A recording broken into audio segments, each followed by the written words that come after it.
Good morning. All right, so real quick, we're going to do a quick download of what happened and what we talked about today. We read through John 4. It's the narrative between the Samaritan woman and Jesus. I'm sure you are all very familiar about it. But don't let familiarity keep you from reading it over and really reading it and seeing there's always something new. So read over it, and if you receive any revelation, please add it because your voice is important. And the revelation that Jesus gives you is going to be, it might be different. It's going to be different because he talks to you differently than he talks to me. I mean, so just you can share that with us. Um, we did not finish John 4. We stopped at verse 42 because that is the end of the narrative between Jesus and the Samaritan woman. The rest of chapter 4 actually runs into chapter 5, plus we ran out of time. So we decided to stop there. I just want to point on what our main focus, what came out of today was, and it started at John 4:10, and Jesus answered, "If you knew the gift of God and who is saying to you, 'Give me a drink,' you would ask him, and he would give you living water." So Jesus comes to the Samaritan woman. He comes to the well, and he asks her for a drink. Um, and when she kind of replies, a little like offended, really. He says, "Well, if you only knew who was asking you for a drink, you would ask me for a drink." And how there is a reciprocal element here. Jesus is asking for a drink. He's coming and he's thirsty, and he's saying, "If you would give me a drink, I'm going to give you a drink." And later we see that Jesus was filled with his encounter by his encounter, and we see that she is filled by her encounter because of what she did afterwards. So we talked about the secret place and the tugging necessarily on our hearts, that when the Holy Spirit is tugging on our hearts, it's because Jesus needs something from us as much as we need something from him. He's tugging on our hearts because he's thirsty. He's saying, "Hey, come, I need a drink," and that's the beauty of ministering to the Lord. The Lord has put on my heart, like, I need to learn. Like, we need to minister to the Lord, learn how to minister to the Lord. And this is, I think, just a really beautiful example of ministering to Jesus and what that looks like for him and for us. It pleases him um, to minister to us as much as it pleases us to minister to him. So we talked about that. We also talked about in alignment with, or with this, that we need to, or I know that I've been practicing being more present during the day, because that tugging on our hearts in the past, I have found that I'll feel that tugging and I'll think that I need to get into the secret place, that I need to get alone to be able to respond, but then maybe that doesn't happen because of kids or whatever. And then I start getting frustrated, and, it's just kind of a downward spiral from there. And how I've been training myself just this week, it's very new, to be present and in the moment, and to be learning how to pray at all times. And what does that actually mean? And this week I have found myself less frustrated, and just being willing to be disrupted. Jesus, Samaritan woman, was willing to be disrupted. She left her vessel. She never even got the water that she came for. Jesus was willing to be disrupted. He was on his way to Galilee, but he ended up staying 2 days in Samaria because the people were hungry. So, going through our day, having that mindset of, when Jesus calls, I'll answer. And it goes both ways. The word says that when we call, he answers, but are we answering when he calls? And that's a convicting word for me, and something that I want to be better at, because I know that it will please Jesus. I had mentioned that if Sean comes home from work feeling defeated or feeling, just tired, I'm not going to ignore him. And I mean, Jesus is never defeated, but he does have he wept over Jerusalem. So there are things that make him weep, and we have the opportunity as his bride to bring comfort to him. And I think that that's what that tugging is. It's him saying, hey, I need some comfort right now. And, Tara and I had talked about this a couple days ago.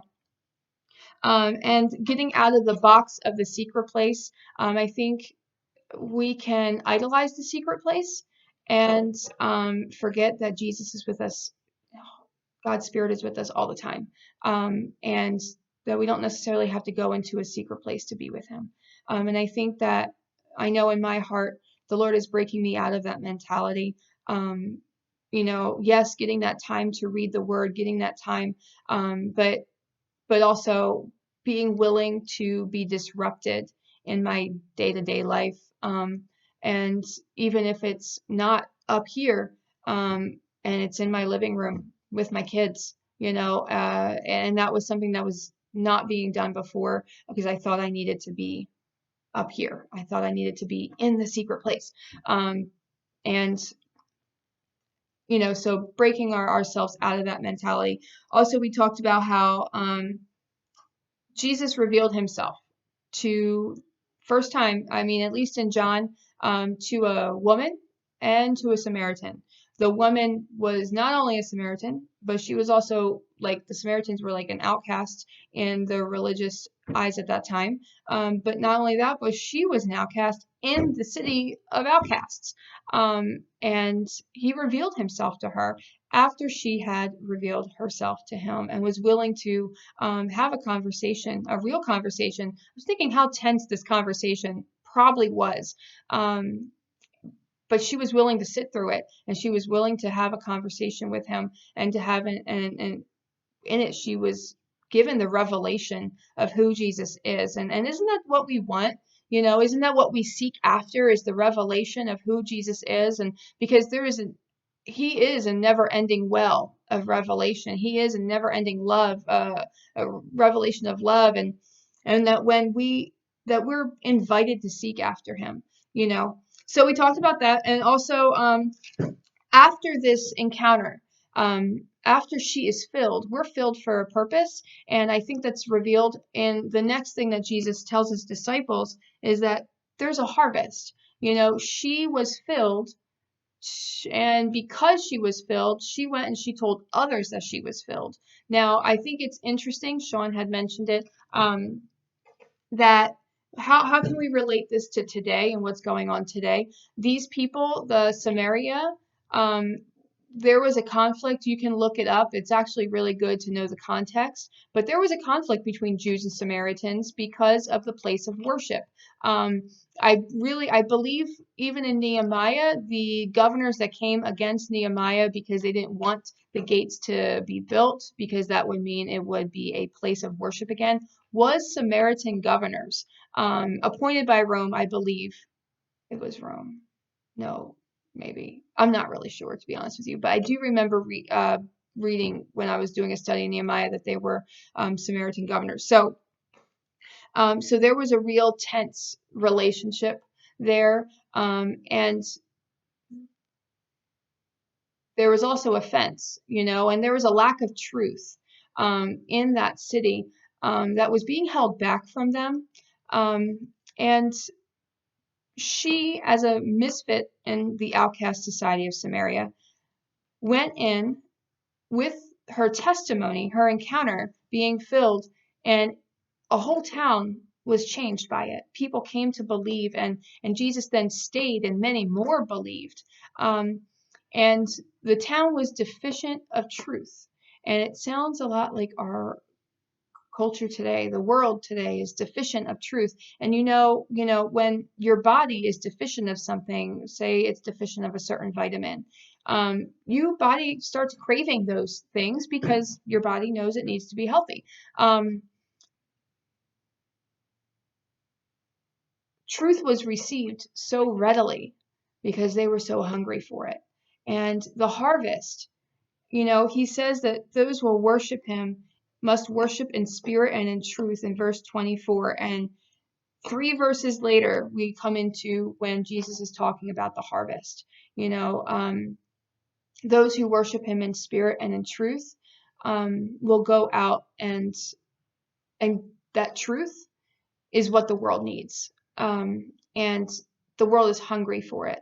So being carriers of truth, we have the obligation to carry that truth with us.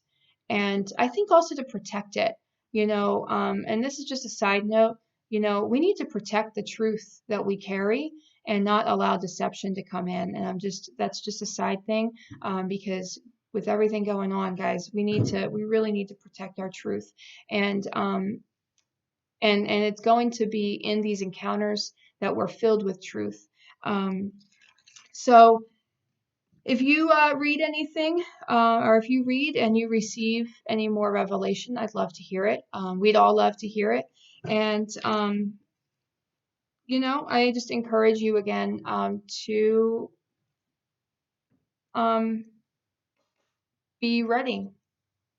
Be ready to be disrupted.